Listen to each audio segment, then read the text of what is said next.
So you can get from moles to grams and grams to moles.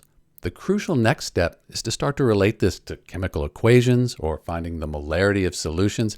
We use the mole all the time in chemistry.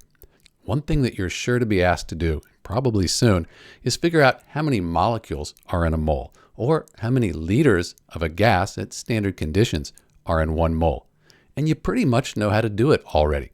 So if we have the mole here, and we're going to grams, we know already. We multiply by the molar mass. Going back, we divide by the molar mass. Pretty easy, right? What about particles, like molecules? If we wanted to figure out how many molecules were in a mole, when we go from moles, we always do that multiplication here. And in this case, it's Avogadro's number.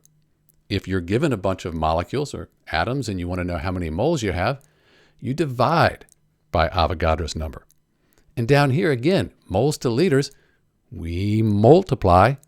That'll give us liters. We multiply by 22.4.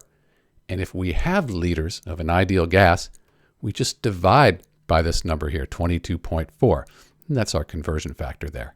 So this will help you organize your learning and really extend it from moles to grams into particles and liters. So now you can convert from moles to grams, grams to moles, and molecules and liters.